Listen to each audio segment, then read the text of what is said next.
درود بر شما. میخوام طرز تهیه کفیر رو بگم. خیلی از دوستان خواسته بودن. ببینید بچه این کفیره. الان بعد از 2-3 روز من میخوام اینو صافش کنم. وسایلی که نیاز داره حتما باید الک یا اون صافی که میخوای کفیر رو صاف کنی باید پلاستیکی باشه. حتی این سبد پلاستیکی و این قاشق‌ها یا لیستک‌های پلاستیکی میتونید استفاده بکنید. من الان اینو 2 روز توی آشپزخونه گذاشتم و امروز اول همش میزنم. این شیریه که توسط یه نوع قارچ که بهش کفیر گفته میشه تبدیل شده به این ماست ترش خوشمزه که میتونید با آب گازدار و نعنا یه دوغ آبلی خوشمزه ازش بگیرید. این صاف میشه. این قارچی که میگم باید صاف کنیم اینه. همه وسایل هم پلاستیکی یا شیشه‌ای باشه. خب من همه این کفیر رو تقریبا صاف کردم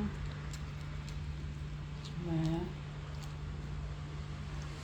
حالا این قارچ یا این کفیر، حالا قارچ، باکتری، هر چیزی که هست که شیر رو تبدیل کرده به این ماست ترش، اینو میبرم کاملا میشورم، اون شیشه رو میشورم و بقیهش رو واسهتون دوباره فیلم.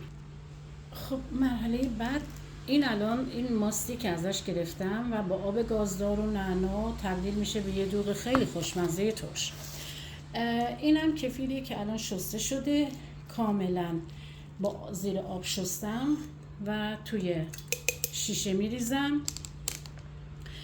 و نکته مهم باز دوباره اینه که باید از شیرهایی که مدت‌دار هستن و نیازی به نگهداری توی یخچال ندارن استفاده کنید.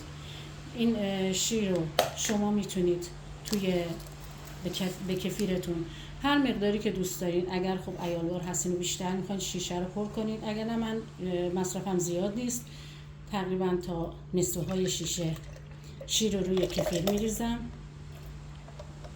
معمولا من این شیر رو 2 بار استفاده میکنم، خیلی هستن هر دفعه 1 بار.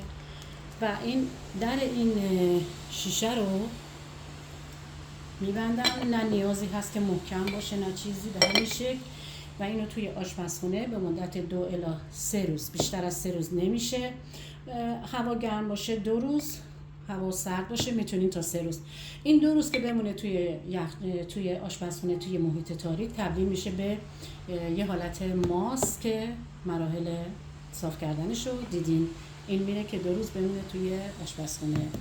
این کارو بکنید، بسیار مقوی هستش برای دستگاه گوارش و خیلی هم خوشمزه. امیدوارم خوشتون بیاد. با امید دیدار.